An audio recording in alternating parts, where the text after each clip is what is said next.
আসসালামু আলাইকুম বন্ধুরা। আজকে আসলাম আমার কলা বাগানের যে একটা প্রজেক্ট আছে এখানে। এখানে আপনারা দেখতে পাচ্ছেন একটু বৃষ্টির কারণে এখানে পানি জমে গেছে, যার কারণে কলার পাতার মাঝে একটু হালকা কালো ভাব চলে আসছে। তাই আমরা কিন্তু চেষ্টা করছি পানিগুলো বের করে দেওয়ার জন্য।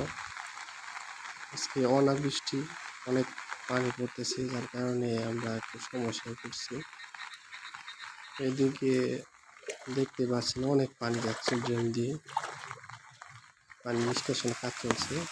আবার এদিকে আরও একটি প্রজেক্ট, সেটা হচ্ছে সবজি কলার। এখানেও বেশ পানি জমে গেছে সবজি কলার ভাবে। এগুলা পানি বের করার জন্য চেষ্টা চলতেছি। আমরা আরেকটি প্রজেক্টে যাওয়ার জন্য বের হয়েছি। এটাও একটি কলার প্রজেক্ট, এটি সাগর কলার প্রজেক্ট। এখানেও দেখা যাচ্ছে বেশ কিছু পানি জমে আছে কঠোরভাবে। তবে এই গাছগুলো কিছুটা সতেজ হলেও পাতা নিচের দিকে কিছুটা লালচে হয়ে গেছে। আসার সময় একটি ফুল গাছ দেখলাম, যা দেখতে অনেক সুন্দর লাগলো, তাই কিছু ছবি নিয়ে নিলাম। ধন্যবাদ, ভালো থাকবেন।